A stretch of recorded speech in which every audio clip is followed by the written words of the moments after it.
Hello guys, मैं हूँ आप लोग की मिस स्मॉल टीचर और मैं 12वीं कक्षा को पढ़ा रही हूँ फ़िलहाल।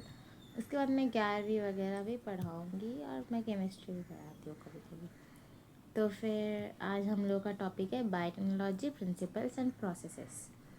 तो जो आपका बायोटेक्नोलॉजी है ये डील करता है टेक्निक्स के साथ यूजिंग क्या लाइव ऑर्गेनिज्म या फिर एंजाइम ऑर्गेनिज्म से लेके किस लिए प्रोड्यूस करने के लिए प्रोडक्ट और प्रोसेसेस जो कि यूज़फुल रहते हैं हमारे ह्यूमन को। तो फिर अब बताइए ह्यूमन को रहता है इस सेंस में मेकिंग कर्ड ब्रेड और वाइन जो कि सारे के सारे माइक्रो मेडिएटेड प्रोसेसेस है। इसको भी हम लोग बायोटेक्नोलॉजी बोल सकते हैं। अब आप मेरे को बता सकते हैं कि कर्ड किससे बनता है। कर्ड आपका बनता है लैक्टोबैसिलस से, पता है ना लैक्टोबैसिलस। ब्रेड किससे बनता है। ब्रेड बनता है सैक्चारोमाइसिस सेरेवेसी।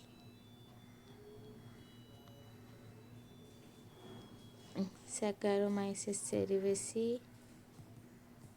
और यही वाइन भी यही बनाता है। पर ब्रेड में ये क्या हो जाता है, ब्रेड में बेकर्स यीस्ट। याद आ रहा है कुछ, बेकर्स यीस्ट। वाइन है आपका ब्रियोर्स यीस्ट।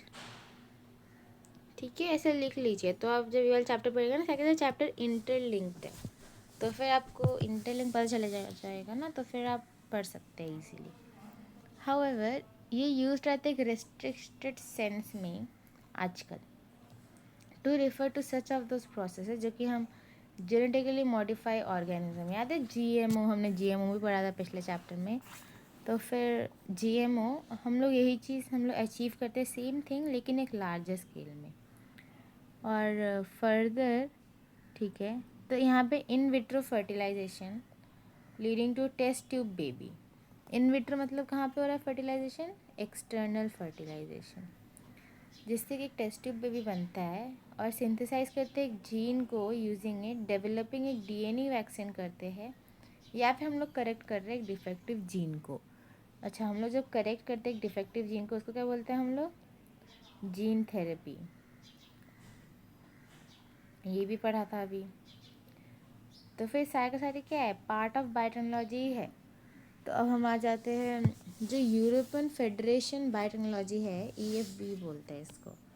ठीक है, इसने एक डेफिनेशन दिया है बायोटेक्नोलॉजी का जो कि इनकम्पास करता है दोनों ट्रेडिशनल व्यू को और मॉडर्न व्यू को बायोटेक्नोलॉजी के ऊपर। तो देखो डेफिनेशन क्या है आपका, the integration of natural science and organism sales parts thereof and molecular analogues for product and services. दिमाग के ऊपर क्या होगा, बट इसको याद कर लो, एसेशन रीजन का क्वेश्चन है।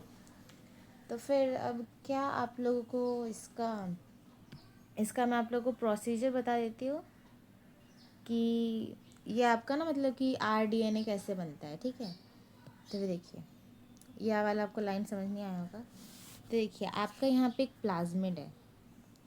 क्या है, प्लाज्मिड। ठीक है, अब हमने इसको करा, अब रिस्ट्रिक्शन एंजाइम लगाया इस पर, रेस्ट्रिक्शन एंजाइम लगाया, फिर हमने एक्सट्रैक्ट कर दिया इसको। इसमें कुछ डायग्राम ऐसे गोल गोल ऐसा है। ठीक है, एक्सट्रैक्ट करा, फिर जाके हम लोगों ने और फिर एक डिज़ायर्ड जीन लिया। ठीक है, तो फिर हम लोग और आपका जो प्लाज्मिड है क्या होता है, सैल्मोनेला टाइफी होता है कि नहीं, सैल्मोनेला टाइफी है। एक्सट्रैक्ट किया, अब जो एक्सट्रैक्ट किया उसके बाद हम लोग क्या करेंगे कि जो आपका प्लाज्मिड है, प्लाज्मिड क्या है आपका, वेक्टर डीएनए है, राइट। वेक्टर डीएनए उसको हम लोग किसके साथ ऐड करेंगे, आपका जो डिज़ायर्ड जीन है उसके साथ। और आपका डिज़ायर्ड जीन बताइए ना क्या होता है, डिज़ायर्ड जीन होता है एंटीबायोटिक रेजिस्टेंस। Antibiotic resistance. अब आपने इन दोनों को ऐड करा, तो फिर और आप लोग बताइए ऐड किससे करते हैं, ये दोनों को अगर आपको जोड़ना होगा तो आप क्या यूज़ करेंगे, आप यूज़ करेंगे डीएनए लाइगेज। ठीक है, डीएनए लाइगेज चीज़ के अब दोनों जुड़ गए। अब आप सोच पा रहे हैं कैसे बनेगा? देखिए, ये अब आपका बनेगा RDNA। वो कैसे बनेगा? एक बनेगा आपका नॉर्मल, ये क्या है आपका, जो आपका डिज़ायर्ड जीन है। फिर आपके जो ये जो है ना आपका प्लाज्मिड जो है वेक्टर DNA, ये कुछ ऐसा होगा दिखने में, समझ रहे हो? और ये एक नॉर्मल सा लाइन होगा, तो हमने इसको गोल किया। और यहाँ पे आपका देखिए, ये आपका प्लाज्मिड लग गया, तो इसको क्या बोलते हैं हम लोग? RDNA बना। अब हम लोग इसको क्या करेंगे? अब इसके आगे क्या होता है ना, इसका ट्रांसफॉर्मेशन। ट्रांसफॉर्मेशन मतलब क्या होता है कि हम लोग, ये सब NCERT में है, ठीक है, आप लोग को याद करना, आउट ऑफ सिलेबस नहीं पढ़ा रही हूँ ये मैं। ट्रांसफॉर्मेशन है, तो इस पे जो आपका RDNA है, जब भी RDNA किसी सेल के अंदर जाता है ना, होस्ट सेल के अंदर, तो उसको हम लोग ट्रांसफॉर्मेशन बोलते हैं। तो आप बताइए कौन से सेल के अंदर जाता है आपका सबसे ज़्यादा famous cell? E coli. E coli के अंदर चला गया। अब ई कोलाई के अंदर चला गया, अब ई कोलाई समझेगा ये तुम अपना ही सेल है ना। अब इसको अपना सेल समझ के वो क्लोन कर देगा बहुत सा, तो यहाँ पे क्या होगा फिर? क्लोनिंग। क्लोनिंग हो गया, ये आपका ई कोलाई है, और देखिए यहाँ पे बहुत सारे बन जाएंगे, ठीक है, बस। और इसको, और ये क्या आपका बन गया? Multiple copies. तो ऐसे करके ये वाला आपका जो ई कोलाई था, अब ई कोलाई से एक्सट्रैक्ट करके फिर प्लांट्स वगैरह जो भी आप लोग जैसे भी डालेंगे, ठीक है, ये होता है आपका नॉर्मली जो आपका टेक्निक रहता है GMO जैसा कुछ बनाने का। तो देखिए प्रिंसिपल, सॉरी सॉरी प्रिंसिपल्स, तब हम पढ़ेंगे प्रिंसिपल ऑफ बायोटेक्नोलॉजी। और ये इम्पॉर्टेंट टॉपिक है, इसको इम्पॉर्टेंट मार्क कर लीजिए। अब यहाँ पे जो जेनेटिक इंजीनियरिंग है, techniques to alter the chemistry of genetic material DNA RNA, इसको हम लोग जेनेटिक इंजीनियर बोलते हैं कि हमने उनका केमिस्ट्री ही बदल दिया जेनेटिक मटेरियल का। फिर ताकि हम लोग इसको इंट्रोड्यूस कर सके होस्ट ऑर्गेनिज्म के अंदर, और चेंज कर सकते हैं उसका फिनोटाइप, चेंज कर सकते हैं होस्ट ऑर्गेनिज्म का, ठीक है। तो फिर ये जो आपका होस्ट ऑर्गेनिज्म होता है, तो हम लोग इसको कैसे करते हैं बताइए? इंट्रोड्यूस करते हैं होस्ट ऑर्गेनिज्म में, तो फिर क्या आता है? कल्चर, कल्चर करना पड़ता है ना on a large scale,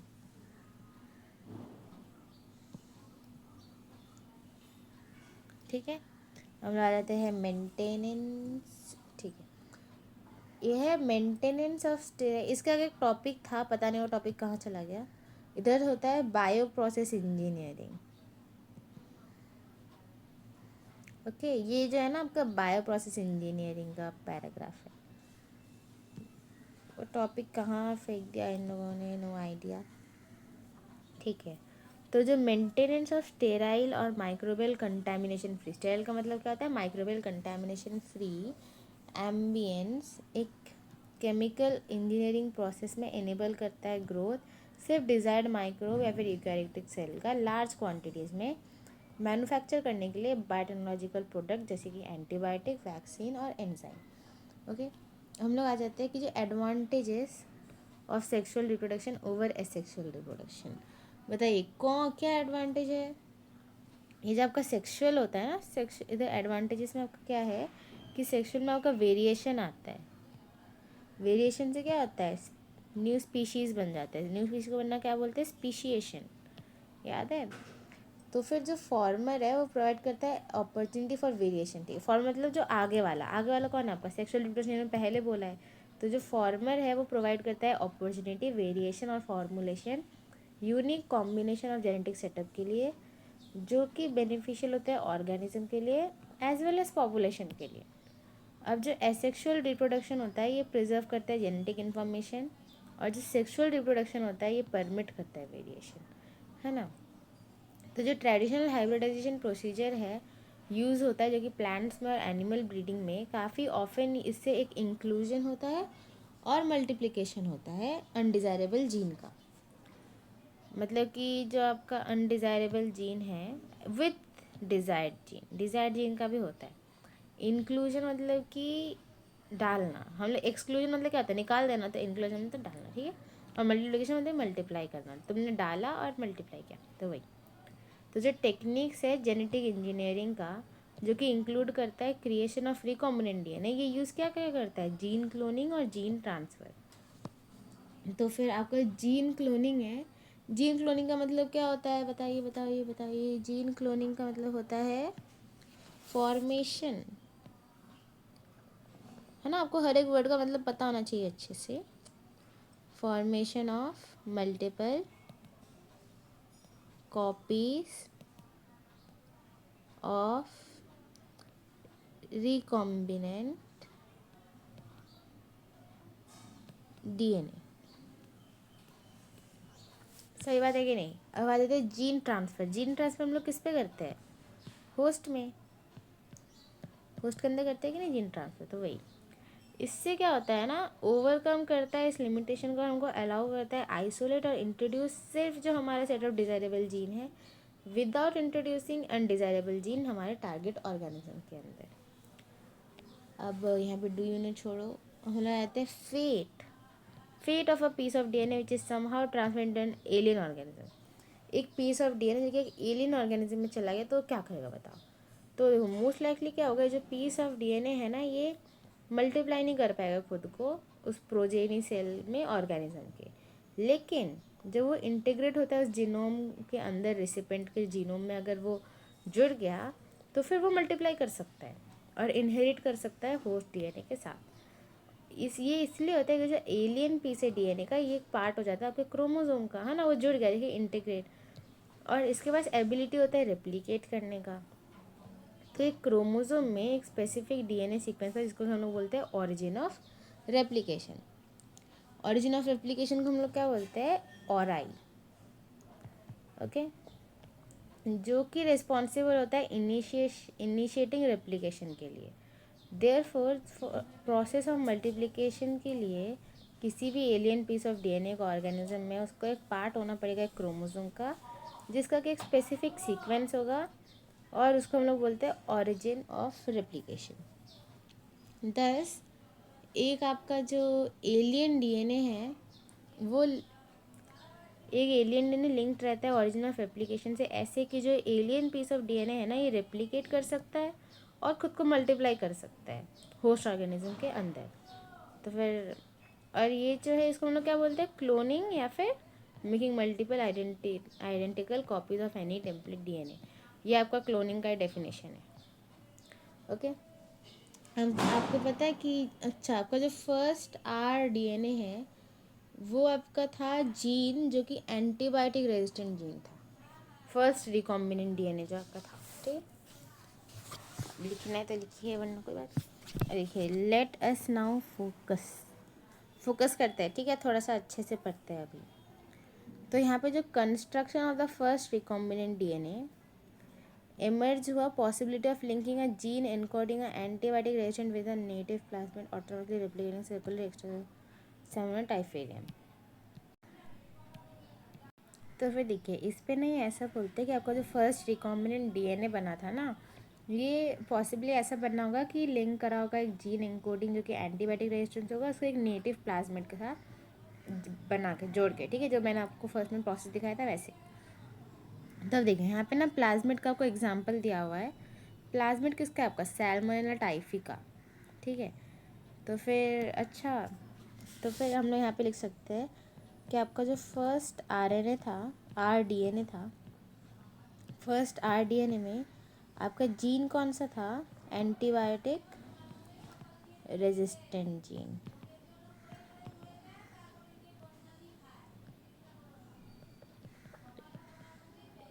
resistant gene, ठीक है। अभी किसका था? सैल्मोनेला टाइफिका। तो प्लाज्मिड का एग्जाम्पल, मतलब प्लाज्मिड का आपका डेफिनेशन दिया है कि autonomously replicating circular extra chromosomal DNA. ये आपका प्लाज्मिड का डेफिनेशन है। किसका? सैल्मोनेला टाइफिका। मतलब सैल्मोनेला टाइफिका कौन है? आपका होस्ट। तो जो आपका स्टैनली कोहेन, इम्पॉर्टेंट नेम, ठीक है, नेम्स आते हैं और डेट्स भी आते हैं। स्टैनली कोहेन और हर्बर्ट बॉयर ने एकम्प्लिश किया इसको 1972 में।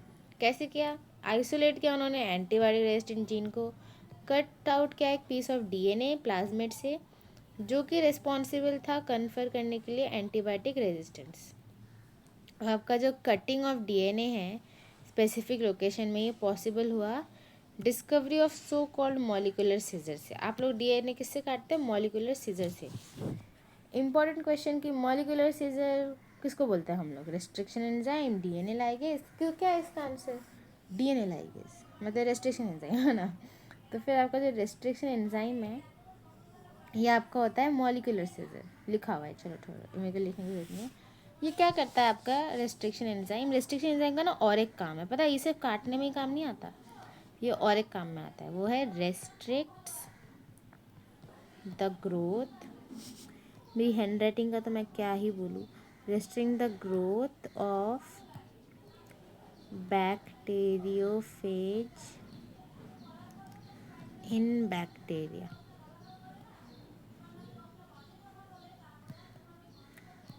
ठीक है, अब हम लोग आ जाते हैं आगे। अब जो कट पीस डीएनए है वो फिर लिंक हुआ प्लाज्मिड डीएनए के साथ, हाँ, जो हमने कट किया डीएनए को, बिल्कुल मैंने आपको एकदम स्टार्टिंग में वाला पूरा प्रोसीजर पढ़ाया हुआ है, नहीं? तो फिर वही चीज़ है, देखो आपको प्लाज्मिड डीएनए को काटा हमने, फिर इसको हमने प्लाज्मिड डीएनए के साथ अटैच किया, और जो प्लाज्मिड डीएनए एक वेक्टर के तरह एक्ट करता है वो फिर ट्रांसफ़र करते हैं इस डीएनए को जो कि इससे अटैच रहता है। आपको पता होगा कि जो मॉस्किटो है एक्ट करता है एक इंसेक्ट वेक्टर की तरह, जो कि क्या करता है, ट्रांसफ़र आपका मलेरियल पैरासाइट को ह्यूमन बॉडी के अंदर।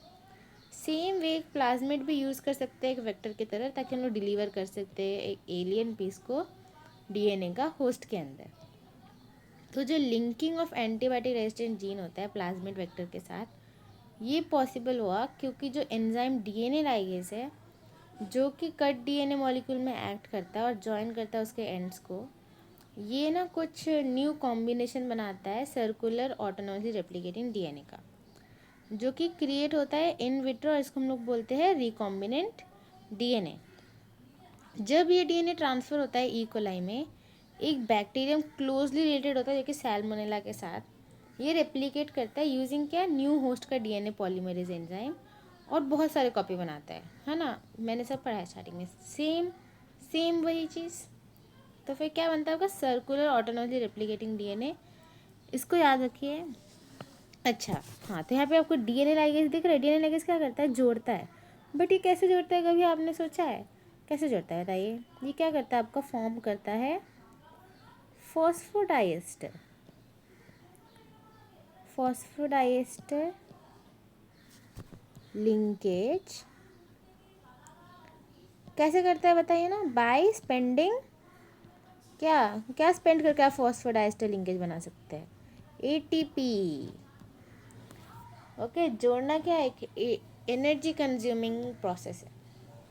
अब ये जो एबिलिटी होता है multiply copies of antibiotic resistant के लिए, एबिलिटी जो कि हम लोग मल्टीप्लाई कर सके copies of antibiotic resistant gene in E coli, इसको हम लोग बोलते हैं cloning of antibiotic resistant gene in E coli. मतलब कि आपको बहुत सारे कॉपी बन रहा है एंटीबायोटिक रेजिस्टेंट जीन का इकोलाई के अंदर, इसको हम लोग क्लोनिंग बोलेंगे एंटीबायोटिक रेजिस्टेंट जीन का इकोलाई के अंदर। अब आप लोग को बताओगे 3 basic steps in genetically modifying an organism. 3 basic steps कौन कौन से हैं? पहला, identification of DNA with desirable gene. आपने आइडेंटिफाई कर लिया कि वो वाला डीएनए है और इसके पास बिल्कुल डिज़ायर्ड जीन है, जो मेरे को चाहिए वही चीज़ है। अब हम लोग इंट्रोडक्शन कर रहे हैं आइडेंटिफाइड जीन को होस्ट के अंदर, हमको वाला जीन पसंद आया, हमने उसको होस्ट के अंदर डाल दिया। मेंटेनेंस क्या, इंट्रोड्यूस डीएनए को होस्ट के अंदर और ट्रांसफ़र किया उस डीएनए को उसके प्रोजेनी के अंदर। अब वो जो इंट्रोड्यूस किया हमने डीएनए को, अब जो डीएनए तो आपका जीन्स के साथ डीएनए में तो आपके जीन्स वगैरह होते हैं, नहीं? तो इसलिए वो कहाँ पे होगा ट्रांसफ़र, आपका प्रोजेनी को ट्रांसफ़र होता है। तो हम लोग आ जाते हैं tools of recombinant DNA technology में। रिकॉम्बिनेंट डीएनए टेक्नोलॉजी को ना हम लोग आरडीटी बोलते थे। एग्जाम में अगर आरडीटी आ जाएगा ना तो फिर घबरा मत जाइएगा, आरडीटी मतलब रिकॉम्बिनेंट डीएनए टेक्नोलॉजी। अब यहाँ पे है कि जो की टूल्स है आपके, की टूल्स कौन कौन से हैं, रेस्ट्रिक्शन एंजाइम, ठीक है, रेस्ट्रिक्शन एंजाइम क्या है, molecular scissor, polymerase enzyme, ligase, vector और होस्ट ऑर्गेनिज्म। ठीक है, ये सब आपके हैं। देखिए, तो अब आप लोग मेरे को इन सब का फंक्शंस बता पाएंगे। जो रेस्ट्रिक्शन एंजाइम है क्या, मॉलिक्यूलर सीजर, पॉलीमरेज एंजाइम क्या करता है, रेप्लिकेशन, लाइगेज क्या करता है, जोड़ता है, और वेक्टर्स क्या करता है, ट्रांसफ़र करता है आपके जो भी जीन डिज़ायरेबल जीन को। होस्ट ऑर्गेनिज्म क्या करता है, उसको मल्टीप्लाई करता है बहुत सारा, ठीक है, मल्टीप्लाई करता है आपका होस्ट ऑर्गेनिज्म, जो आपका डीएनए है उसको मल्टीप्लाई करता है। और आपका जो पॉलीमरेज एंजाइम है ना, वो आपका डिजायरेबल जीन को ही करता है सिर्फ, वो पूरे पूरे रिकॉम्बिनेंट को नहीं करता है, और आपका होस्ट सेल में रिकॉम्बिनेंट डीएनए का होता है। तो फिर अब हम लोग आ जाते हैं रेस्ट्रिक्शन एंजाइम में। ईयर 1963 में दो एंजाइम, देखिए दो, ठीक है, दो एंजाइम रिस्पॉन्सिबल किसके लिए रहते हैं, restricting the growth of bacteriophage in E coli. उसको हमने आइसोलेट किया। अब इनमें से एक एडेड मिथाइल ग्रुप किया डीएनए में, और जो दूसरा था वो था कट डीएनए। तो फिर एक में आपका मिथाइल ग्रुप ऐड करा था डीएनए में, दूसरे को हम लोगों ने दूसरा कट डीएनए था। तो आपका जो कट डीएनए है ना, उसको हम लोग क्या बोलते हैं, रेस्ट्रिक्शन एंडोन्यूक्लियस। देखिए later was called restriction endonuclease, मतलब कि कट डीएनए को रेस्ट्रिक्शन एंडोन्यूक्लियस बोलते हैं। Important, okay. अब देखिए आपका जो रेस्ट्रिक्शन एंडोन्यूक्लियस होता है, क्या काम है इन भाई साहब को बताइए, क्यों बनाया है इनको क्यों बनाया गया है।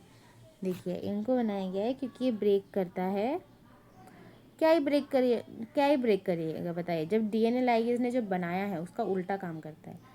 ब्रेक करता है फॉस्फोडाइस्टर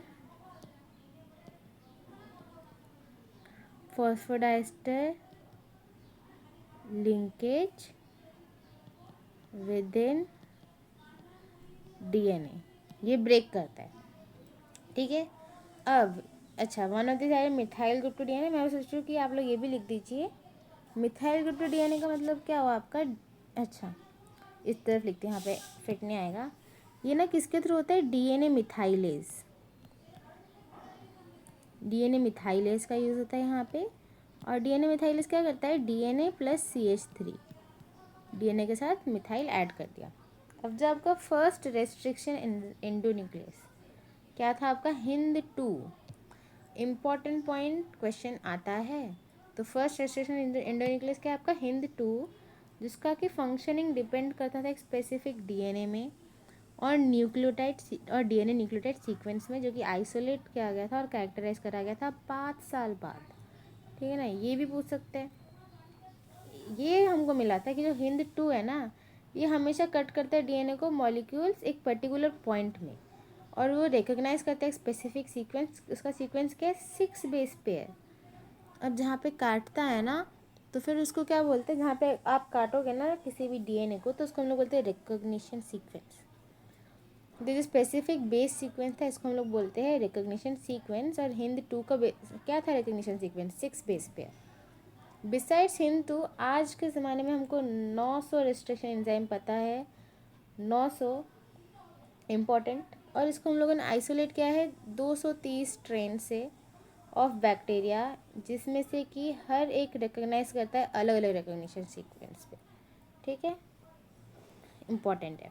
अब देखें, अब जो convention for naming this enzyme, the first letter of the name, first letter of the name कहाँ से आता है, first letter of the name आता है आपका जीनस से। सेकेंड 2 लेटर कहाँ से आता है आपका, स्पीशीज़ से। फिर उसके बाद स्पीशीज़ किसका, प्रोकैरियोटिक सेल का, जहाँ से कि वो आइसोलेट किए गए। अब देखिए आपका ई को R1 है, मैं यहाँ पे आपको लिखवाती हूँ, ठीक है। ई को R1, ये कैसा आई है, रुको आई, ई को R1। तो फिर ये आपका रोमन नंबर भी होता है, ठीक है, जो पीछे वाला जो आपका नंबर होता है ये वाला। तो देखिए आपका जो ई है ये लिख लीजिए, ठीक है, आपको पूरा पैराग्राफ स्किप कर दीजिए, इतना सा पढ़ लीजिए बस। ये जीनस, ये स्पीशीज़। आर क्या होगा आपका, आर था आपका, अच्छा आपने पढ़ा नहीं है, आर होता है स्ट्रेन। और आपका ये जो रोमन नंबर जो होता है ये होता है ऑर्डर ऑफ आइसोलेशन, जो पहला आइसोलेट करते हैं वो, ठीक है। तो अब देखिए, तो देखिए अब आप लोग का डाउट हो सकता है कि अगर जो 1 है ये अगर ऑर्डर ऑफ आइसोलेशन है, आइसोलेशन, हाँ, तो फिर आपका हिंद 2 कैसे फर्स्ट हो गया, हिंद 2 कैसे आपका फर्स्ट रेस्ट्रिक्शन एंडोन्यूक्लियस हो गया, और हिंद 1 होना चाहिए था ना पहले, अगर हम अकॉर्डिंग टू ये देखिए नेमिंग के अकॉर्डिंग। तो फिर आपका हिंद 1 जो है ना, वो आपको रैंडम सीक्वेंस में काटता है, मतलब कहीं भी काट देता है, ठीक है। तो इसलिए ना वो ज़्यादा प्रैक्टिकल नहीं है, तो इसलिए हम लोगों ने हिंद 2 को फर्स्ट माना, क्योंकि हिंद 2 क्या है ना, इसका जो रेस्ट्रिक्शन साइट है रिकॉग्निशन साइट है, रिकॉग्निशन सीक्वेंस है, वो उसके ना उसी के आसपास काटता है ये। लेकिन जो आपका हिंदवान है वो कहीं भी उसका ना मतलब एकदम रैंडम रैंडम काटता है। तो इसलिए वो ज़्यादा प्रैक्टिकल रिस्ट्रिक्शन एंडोन्यूक्लियस नहीं है, तो इसलिए हम लोग उसको नहीं मानते। तो देखिए अब यहाँ पे जो इको R1 है ये कम कहाँ से आता है, ईस्चेरिया कोलाई R113। अब जिसपे कि इको R1 में जो R है डिराइव किससे होता है, नेम ऑफ स्ट्रेन से। और इसका आगे जो रोमन नंबर है जो फॉलोइंग द नेम, ये जो आपका रोमन नंबर दिख रहा है आपको, ये इंडिकेट करता है ऑर्डर जिसपे कि वो एंजाइम आइसोलेट करा गया था स्ट्रेन ऑफ बैक्टीरिया से। अब जो आपका रेस्ट्रिक्शन एंजाइम है ना, ये बिलोंग करता है एक लार्जर क्लास ऑफ एंजाइम जिसको कि हम लोग बोलते हैं न्यूक्लियेजेस। ठीक है, अब न्यूक्लियेजेस बताइए कौन कौन से होते हैं न्यूक्लियेजेस। एक होता है आपका आरएनएस और एक होता है डीएनएस। ठीक है, देखिए आपका जो आरएनएस है वो आरएनए को खाता है और जो डीएनए है वो क्या खाता है, डीएनए को खाता है। समझ गया। अब इसमें दो काइंड्स थे इन मतलब कि आपका न्यूक्लियस का, एक था एक्सो न्यूक्लियस और एक था एंडो न्यूक्लियस। एक्सो न्यूक्लियस का हमें ज़्यादा है नहीं। तो देखिए एक्सो न्यूक्लियस ना रिमूव करता है न्यूक्लियोटाइड एंड से डीएनए के, जबकि जो एंडो न्यूक्लियस है वो कट करता है स्पेसिफिक पोजीशन में विद इन डीएनए, मतलब डीएनए के अंदर ही। तो हम लोग यहाँ पे लिख लेते हैं एक्सो जो है वो है एंड और जो एंडो है वो है आपका विद इन। अब जो ईच रेस्ट्रिक्शन एंडोन्यूक्लियस है ये फंक्शन कैसे करता है, इंस्पेक्ट करके जो लेंथ ऑफ डीएनए सीक्वेंस को। अब जैसे ही वो फाइंड कर देता है स्पेसिफिक रिकग्निशन सीक्वेंस को, वो बाइंड कर जाएगा डीएनए के साथ और कट करता है दोनों के दोनों स्ट्रैंड्स को डबल हेलिक्स के एक स्पेसिफिक पॉइंट में जहाँ पे कि उनका शुगर फॉस्फेट बैकबोन होता है वहाँ पे कट करता है। अब ईच रेस्ट्रिक्शन एंडोन्यूक्लियस रिकॉग्नाइज करता है स्पेसिफिक पैलिंड्रोमिक न्यूक्लियोटाइड सीक्वेंस में डीएनए में। पैलिंड्रोमिक मतलब आगे लिखा हुआ है देखो हम वही से पढ़ेंगे। तो देखिए फर्स्ट है कि लेंथ ऑफ डीएनए सीक्वेंस। तो देखिए यहाँ पे हम लोग फंक्शन लिख लेते हैं रेस्ट्रिक्शन। इसने पहले क्या किया, आपका लेंथ ऑफ डीएनए सीक्वेंस को समझा कि इस डीएनए सीक्वेंस का लेंथ क्या है।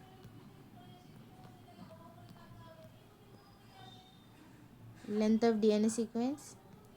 सेकेंड किया वो क्या करेगा, स्पेसिफिक रिकॉग्निशन सीक्वेंस में बाइंड कर जाएगा। Specific recognition sequence. अब थर्ड क्या है, वो क्या करता है, बाइंड कर जाता है डीएनए के साथ। अच्छा पहले ने समझा कि स्पेसिफिक रिकॉग्निशन सीक्वेंस कौन सा है, फिर बाइंड कर जाता है डीएनए के साथ। फिर फोर्थ है कि कट करता है ईच स्ट्रैंड ऑफ दो को, cut each of two strands. दो स्ट्रैंड से दोनों में से एक को ही काटता है, भाई दोनों में से एक एक को काटता है, दो स्ट्रैंड में दोनों का एक एक काटता है। तब देखिए अब यहाँ पे जो आपका एंडो होता है, एंडो में ना आपके दो तरीके के होते हैं। एंडो में एक होता है ब्लंट और एक होता है आपका स्टिकी। ब्लंट का आपका एग्जांपल होता है इको R5 और स्टिकी में होता है इको R1। ओके, अब देखिए ये जो आपका, अब ये जो डायग्राम समझते हैं थोड़ा सा, जो एंजाइम पता है दोनों के दोनों डीएनए को क्या काट रहा है, सेम साइट में काटता है। मतलब कि हम लोग को ना सेम ही रेस्ट्रिक्शन एंजाइम को यूज़ करना पड़ेगा। आप अगर यहाँ पे कुछ और यूज़ करोगे, यहाँ पे कुछ और यूज़ करोगे ना, तो फिर वो नहीं जुड़ने वाले। तो यहाँ पे भी पक्का इको R1 यूज़ हुआ होगा। अब इको R1 कहाँ पे कट करता है, बेसिस G और A के बीच में, और जबकि सीक्वेंस था GATTC। ठीक है, अब ये फॉरेन डीएनए है, यहाँ पे काट दिया इको R1 ने। अब देखिए दो बन गए। अब इसको क्या बोलते हैं, स्टिकी एंड। ब्लंट एंड पता है कैसा होगा, आपका यही चीज़ रहेगा बस ऐसा रहेगा ब्लंट एंड। ये आपका ब्लंट एंड है, मैं उधर ही बना देती हूँ। ये आपका ब्लंट एंड है और ये आपका स्टिकी एंड है, ऐसा कुछ।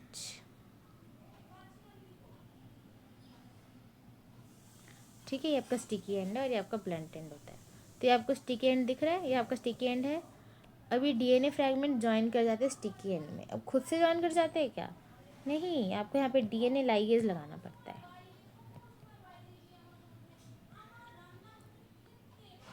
ठीक है, डीएनए लाइगेज। अब ये है, फिर आपका बन जाता है रिकॉम्बिनेंट डीएनए, जब आप लोगों ने जोड़ के रिकॉम्बिनेंट डीएनए बना दिया। अब क्या आपको पता है कि पैलिंड्रोम क्या होता है? नहीं, हमको नहीं पता, तो हम आगे देखते हैं। ये एक ग्रुप ऑफ लेटर होते हैं जो कि फॉर्म करते हैं सेम वर्ड्स में, जो कि रीड करते हैं बोथ फॉरवर्ड और बैकवर्ड, जैसे कि मलयालम। आप और एग्जांपल बोल सकते हैं बच्चों, एग्जांपल बोलो, एग्जांपल बोलो। एक एग्जांपल हो गया मैडम, और एग्जांपल है तो कमेंट सेक्शन में बता देना, है ना, अगर आपके पास बहुत ही ज़्यादा इंटेलिजेंस है वरना कोई बात नहीं। अगेंस्ट अ वर्ड पैलिंड्रोम, जहाँ पे कि जो सेम वर्ड है वो रीड होता है दोनों के दोनों डायरेक्शन में। जो पैलिंड्रोम है एक डीएनए सीक्वेंस में ऑफ बेस पेयर, ये रीड करता है सेम दोनों के दोनों स्टैंड में, जब ओरिएंटेशन ऑफ रीडिंग को हम लोग सेम रखते हैं। फॉर एग्जांपल, जो फॉलोइंग सीक्वेंस है रीड करता है सेम दोनों के दोनों स्टैंड में, 5 से 3 पढ़े, और ये सेम अगर हम लोग 3 से 5 पढ़े तो भी सेम ही है, देखिए, है ना। यहाँ से 5 से 3, यहाँ पे भी 3 से 5, ठीक। तो अब देखें, अब हम लोग आ जाते हैं रेस्ट्रिक्शन एंडोनिक। ये आपका है, अच्छा आपको दिख रहा है GATTC, हमने अभी किसका सीक्वेंस पढ़ा है बताइए ना ज़रा। अभी डायग्राम में ये देखिए, ये डायग्राम में कौन है ये? इको R1, है ना। तो फिर ये कौन कट कर सकता है? इको R1 कट कर रहे हैं भाई साहब को, ठीक है। अब हम लोग आ जाते हैं रेस्ट्रिक्शन एंजाइम,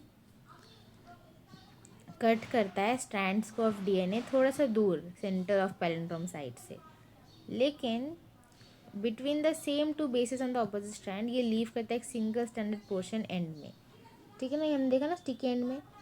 अब ये जो आपके ओवर हैंगिंग स्ट्रेचेस होते हैं इसको क्या बोलते हैं? स्टिकी एंड हर एक स्ट्रैंड में। ये सब डायग्राम में देखिए, सब समझ आ रहा है। ऐसे इनके नेम क्यों है? क्योंकि फॉर्म करते हैं hydrogen bond, very important hydrogen bond आता है, बॉन्ड आता है, ठीक है। यहाँ पे आप लोग लिख दीजिए H बॉन्ड। आपको पता होगा केमिस्ट्री में कि H बॉन्ड आपको क्या होता है? स्ट्रॉन्गेस्ट बॉन्ड होता है, one of the strongest bond बोल सकते हैं। हाँ, पर काफ़ी स्ट्रॉन्ग बॉन्ड होता है आपका H बॉन्ड।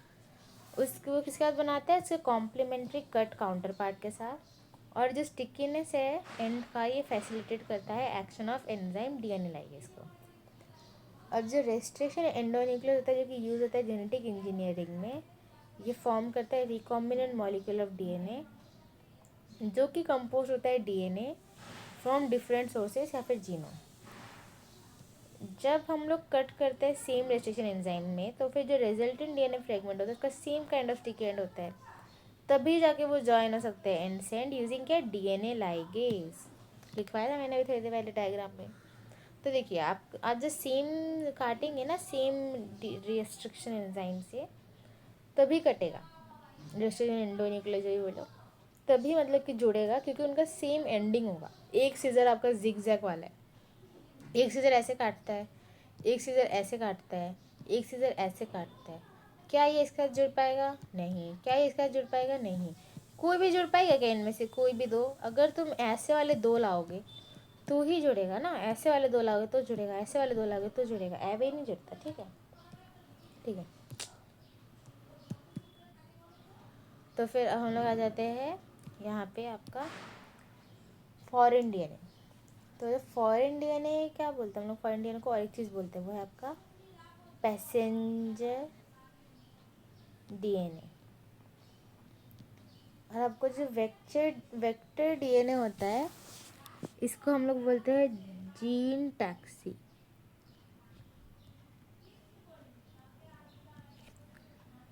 ठीक है। अब देखो, अब सेम रेस्ट्रिक्शन एंजाइम जो कि कट करता है दोनों के दोनों फॉरेन डीएनए और वेक्टर डीएनए को एक स्पेसिफिक पॉइंट में। अब ये देखो, ये आपका कटा है, ठीक है। अब इनमें से एक जाके इधर जुड़ जाएगा, ये वाला चला गया इधर, यहाँ पे भी कट गया, यहाँ पे भी कट गया, इधर जुड़ गया। ये दिख रहा है आपको ब्लू ब्लू, ये देखिए, ये आपका कटा हुआ पार्ट है। तो ये यहाँ पे आके लग गया और फिर ये ऐसे के बन जाता है, तो फिर ये बनता है बाद में जुड़ने के बाद। तो फिर ये अब ना इसका ट्रांसफॉर्मेशन होगा। ट्रांसफॉर्मेशन मैंने पढ़ा था स्टार्टिंग में। क्या होता है जब हम लोग ये जो आपका प्लाज्मिड है उसको हम लोग किस पर डाल रहे हैं, सेल के अंदर, इकोलाई सेल के अंदर। तो अब ये सेल क्या होता है ना, डिवाइड होता है। सेल डिवाइड हुए तो कितने हो गए आपके, 2 हो गए सेल। तो इसको हम लोग क्या बोलेंगे, क्लोनिंग होस्ट। क्योंकि यहाँ पे क्या हो रहा है आपका, क्लोन हो रहा है। लिखा नहीं हुआ है यार यहाँ पे, पर क्लोनिंग होस्ट लिखा था एनसीईआरटी में, मुझे याद है, फिर भी छोड़ो। तो देखो ट्रांसफॉर्मेशन का डेफिनेशन हम लिख लेते हैं यहाँ पे। ट्रांसफॉर्मेशन का डेफिनेशन क्या होता है, इंट्रोडक्शन, क्या लिख रही हूँ मैं, introduction of rDNA into host cell।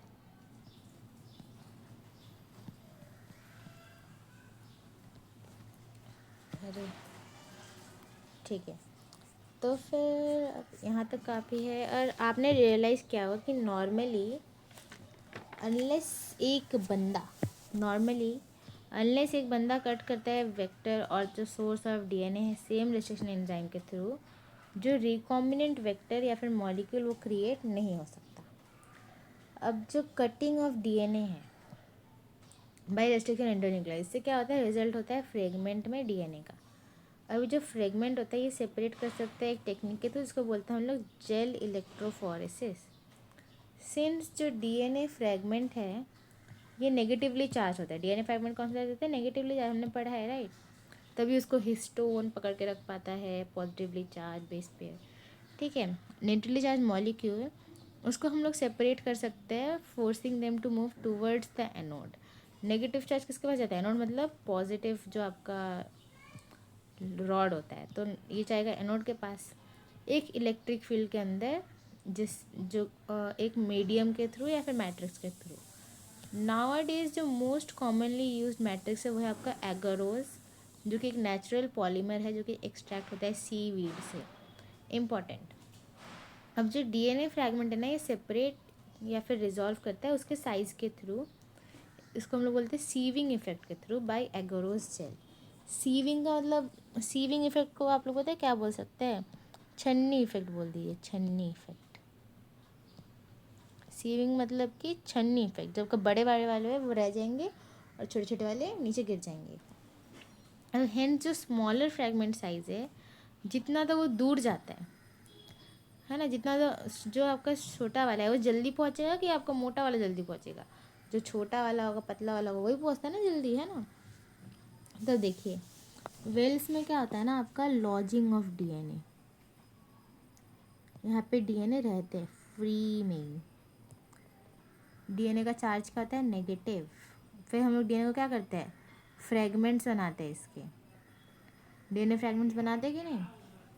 अच्छा अब आपको जहाँ तक दिख रहा है आप ही बताइए चलिए। अच्छा हम लोगों ने ना यहाँ पे इलेक्ट्रिसिटी पास करा है, बोला ना कि इलेक्ट्रिक फील्ड में, तो इलेक्ट्रिक फील्ड के लिए हमको क्या चाहिए, इलेक्ट्रिसिटी पास करना पड़ेगा कि नहीं, इलेक्ट्रिसिटी। तो अब जहाँ तक आपको दिख रहा है कि स्मॉल वाला अगर इस साइड है और लार्ज वाला अगर इस साइड है, आप ही बताइए मेरे को कि इस पर कैथोड और एनोड कौन सा होगा। क्या पढ़ा है हमने, स्मॉल वाला किसकी तरफ जाएगा, एनोड की तरफ, ये देखिए दिख रहा है। तो आपका राइट साइड वाला हो जाएगा एनोड, एनोड मतलब पॉजिटिव वाला रॉड, ये हो जाएगा कैथोड जो कि होता है नेगेटिव। हाँ ठीक है, तो फिर जो अब ठीक है यहाँ तक हो गया। अब जो सेपरेशन ऑफ डीएनए फ्रेगमेंट ये विजुलाइज कर सकते हैं तभी जब हम लोग स्टेन करें उस डीएनए को एक कंपाउंड का यूज़ करें जिसको हम लोग बोलते हैं इथीडियम ब्रोमाइड। तो इथीडियम ब्रोमाइड किस काम में आता है आपका, स्टेनिंग करने में डीएनए का, following by exposure to UV radiation. फिर हम लोग क्या करते हैं, यूवी रेडिएशन में डालते हैं, क्योंकि ताकि तुम लोग ना एक ब्राइट ऑरेंज कलर्ड बैंड देख सको। अच्छा आपका इथीडियम ब्रोमाइड का क्या बोलते हैं इसको हम लोग, ETBr। ठीक है, इसको अगर हम लोग और एक डायग्राम बनाए तो ये कुछ ऐसा होगा। ठीक है, ये होता है आपका इथीडियम ब्रोमाइड, जिस फिर उसके बाद हम लोग क्या करते हैं, एक्सपोजर टू रेडिएशन करते हैं जिससे कि प्योर फ्रेगमेंट विजिबल होता है लाइट के अंदर और विदाउट स्टेनिंग, और आपको क्या दिखेगा, ब्राइट ऑरेंज कलर का band, bright orange of DNA एक इथीडियम ब्रोमाइड स्टेन्ड जेल में, जो कि यूवी लाइट से एक्सपोज रहता है।